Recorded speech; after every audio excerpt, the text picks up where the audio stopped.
Welcome to my YouTube channel maths concept by Pappu. आज हम लोग इस वीडियो में बात करेंगे झारखंड बोर्ड परीक्षा 2026 में जो एग्जाम होने वाला है 6 मार्च को क्लास 9 का, वो विज्ञान विषय के बारे में हम लोग चर्चा करेंगे। एकदम एग्जाम के शेड्यूल जैसा ही बनाया गया क्वेश्चन, ध्यान से देखेंगे और समझेंगे। देखिए, पहला क्वेश्चन है कि गति का सबसे साधारण प्रकार कौन सा है। जो गति का सबसे साधारण प्रकार है वो कौन सा हम लोग को पूछा है क्वेश्चन में। देखिए, गति का जो सबसे साधारण प्रकार है वो है सरल रेखीय गति। ऑप्शन नंबर कौन सा होगा? बी। अगला, एक वस्तु 16 मीटर की दूरी 4 सेकंड में तय करती है तो वस्तु का चाल ज्ञात कर रहा है। वस्तु का चाल, चाल बराबर क्या होता है? तो दूरी बटा समय। दूरी कितना तय किया गया? 16 मीटर। कितना देर समय में? 4 सेकंड में। इसे हम लोग काटेंगे तो कितना हम लोग काटेंगे? 4 मीटर प्रति सेकंड। देखिए कौन सा ऑप्शन होगा? ऑप्शन नंबर होगा बी, 4 मीटर प्रति सेकंड। अगला, यदि सी तरंग का वेग, भी जो है तरंग की आवृत्ति है, और लैम्डा जो है तरंग का तरंगदैर्घ्य हो, तो कौन सा संबंध सही होगा? तो हम लोग जानते हैं सी बराबर होता है न्यू लैम्डा।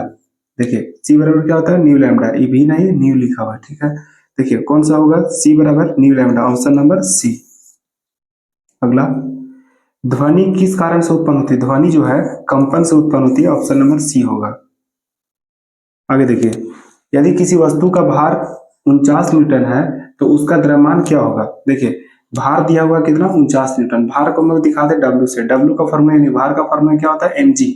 ए मतलब द्रव्यमान, जी मतलब गुरुत्वीय त्वरण। कितना दिया हुआ? भार 49 न्यूटन बराबर द्रव्यमान हम लोग को निकालना है। जी मतलब होता है गुरुत्वीय त्वरण, जिसका मान होता है 9.8 मीटर प्रति सेकेंड स्क्वायर। देखिए 9.8 इधर गुना में, इधर आके क्या होगा? भागा। तो एम यानी द्रव्यमान बराबर क्या होगा? तो 49 बटा होगा 9.8। पॉइंट हम लोग घटाएंगे, ऊपर जाएगा 10। 49 से कम 49 दूनी, 2 से काटेंगे कितना बड़ा? 5 बार में। यानी एम का जो वैल्यू आएगा 5 केजी आएगा। यानी द्रव्यमान कितना होगा? 5 केजी। ऑप्शन कौन होगा? ऑप्शन सी सही होगा। अगला देखिए,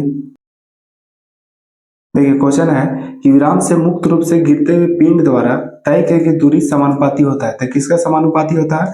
तो गिराने के समय के वर्ग का समानुपाती होता है। ऑप्शन नंबर कौन सा होगा? सी। अगला देखिए, अगला है पौधे द्वारा किए गए प्रकाश संश्लेषण में परिवर्तित ऊर्जा, मतलब जो प्रकाश, पौधे द्वारा जो प्रकाश संश्लेषण प्रक्रिया होता है उसमें कौन सा ऊर्जा में क्या चीज बदलता है? तो प्रकाश ऊर्जा से रासायनिक ऊर्जा में परिवर्तित होता है। ऑप्शन नंबर कौन सा होगा? Option number A.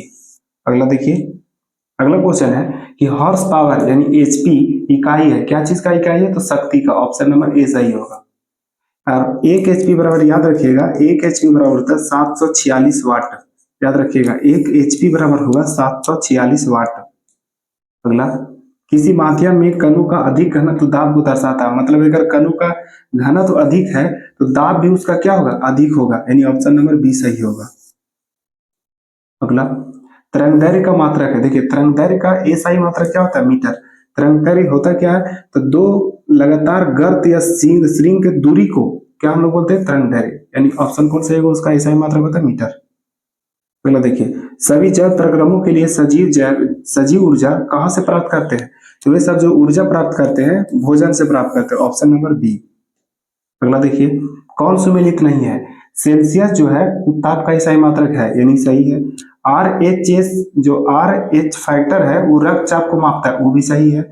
रिएक्टर पैमाना जो है वो भूकंप की तीव्रता को मापता है, ना कि आर्द्रता को मापता है। यानी ऑप्शन नंबर सी जो है गलत है। और हम लोग को वही पूछा है कि कौन सुमेलित नहीं है, यानी इसके लिए कौन सा ऑप्शन सही होगा? ऑप्शन नंबर सी, जो कि उल्टा लिखा हुआ है। रिएक्टर पैमाना क्या मापता है हम लोग को? भूकंप की तीव्रता को, और दिया हुआ क्या? आर्द्रता। अगला, मेगावाट बिजली के मापने की इकाई जो उत्पादित बिजली होता है उसी को मापता है। मेगावाट वही बिजली को मापता है जो उत्पादित बिजली है। अगला, बल के प्रयोग से वस्तु में क्या परिवर्तन आते हैं? देखिए चाल की दिशा में परिवर्तन ला सकता है। अगर कोई वस्तु पर हम लोग बल लगाए तो वस्तु का दिशा को हम लोग बदल सकते हैं, उसके वेग को भी बदल सकते हैं, उसके आकार को भी बदल सकते हैं। यानी ऑप्शन नंबर डी सही होगी इनमें से सभी। वेग का मात्रक होता है, वेग का एसआई मात्रक होता है मीटर प्रति सेकेंड। ऑप्शन कौन होगा? ए, मीटर प्रति सेकेंड। वेग को हम लोग दिखाते हैं वी से। वी बराबर होता है डिस्प्लेसमेंट यानी विस्थापन बटा समय, यानी डी बटा टी। अगला, 36 किलोमीटर प्रति घंटा की चाल से चल रही कार एक सेकंड में कितनी दूरी तय करेगी? देखिए चाल दिया हुआ क्या चीज, कितना दिया हुआ? 36 किलोमीटर प्रति घंटा। इसे हम लोग को बदलना पड़ेगा कौन सी में? मीटर प्रति सेकंड में। किलोमीटर प्रति घंटा को मीटर प्रति सेकंड में बदलने के लिए 5/18 से गुना करना होगा। और दिया हुआ कितना है तो 36, काटेंगे कितना बार कटेगा, 2 बार, 5 दूनी 10 मीटर प्रति सेकेंड है। ये हम लोग को चाल को बदल दिए। अब ये चाल दिया हुआ है, समय दिया हुआ है 1 सेकेंड। देखिए हम लोग को निकालना क्या है, दूरी। तो दूरी बराबर होगा चाल गुने समय।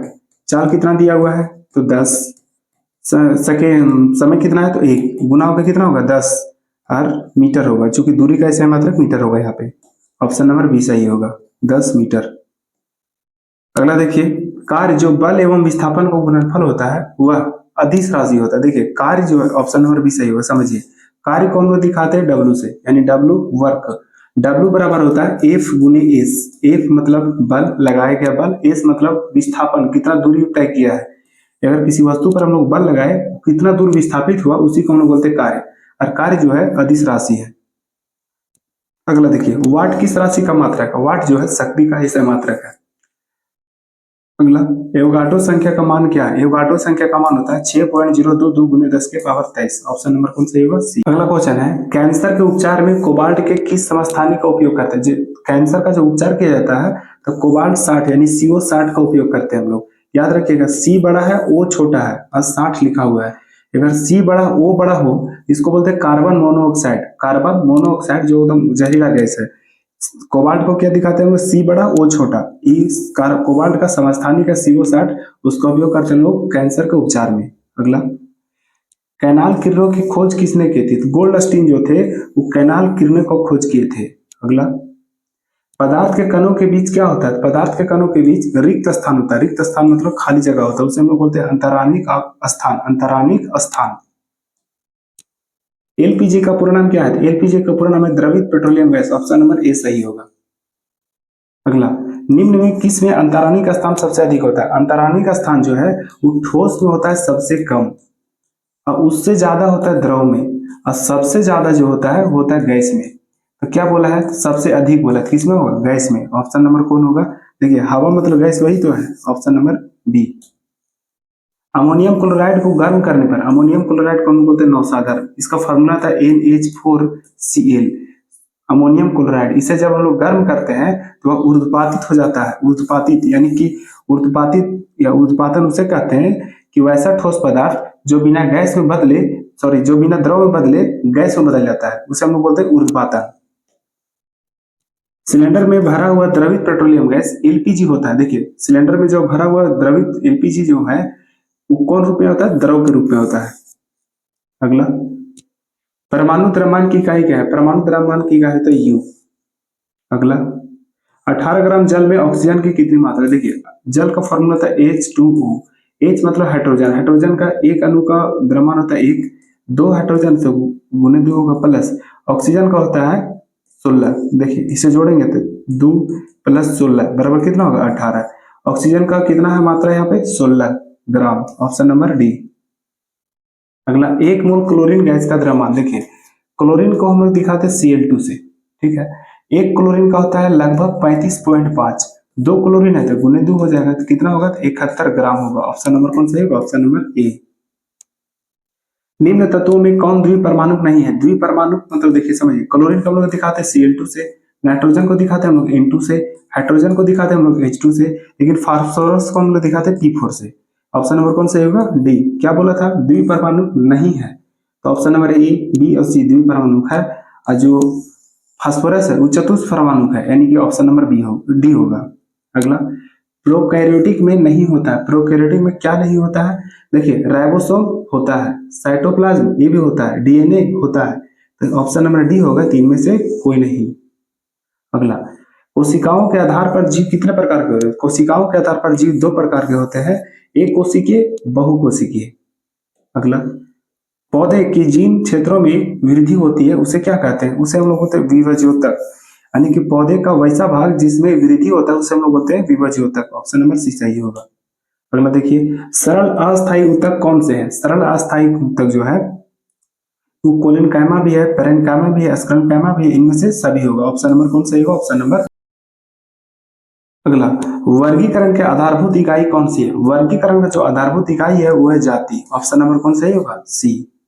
अगला, फंजाई कैसा जीव है? जो फंजाई जो है वो विषमपोषी, यूकैरियोटिक, निर्जीवी, इनमें से सभी होगा, यानी ये सब प्रकार का है। Option number D. अगला, एड्स का संक्रमण नहीं होता है, यौन संपर्क से होता है, गले लगने से नहीं होता है, स्तनपान से भी होता है, यानी ऑप्शन नंबर कौन सा होगा? Option number B. पूछा गया एड्स का जो संक्रमण है क्या चीज से नहीं फैलता है? तो गले लगने से नहीं फैलता है। अगला, बैक्टीरिया से होने वाला रोग कौन सा है? बैक्टीरिया से होने वाला जो रोग है वो एंथ्रेक्स है। Option number C. अगला है, पृथ्वी की कितनी सतह पानी से ढकी हुई है? पृथ्वी का लगभग 75% जो 75% भाग है वो पानी से ढका हुआ है। अगला, पृथ्वी की ऊपरी उपजाऊ सतह को जो चट्टान के अपक्षय से बनती है उसे हम लोग क्या कहते हैं? तो उसे हम लोग कहते हैं मृदा। देखिए, इसी तरह का वीडियो अगर आप मैथ में देखना चाहते हैं, मैथ का वीडियो, तो आप इस चैनल पे जा करके सर्च करेंगे मैथ्स कॉन्सेप्ट बाय पप्पू, वहां पे मैथ का वीडियो डाला हुआ है, उसे आप देखें और समझें।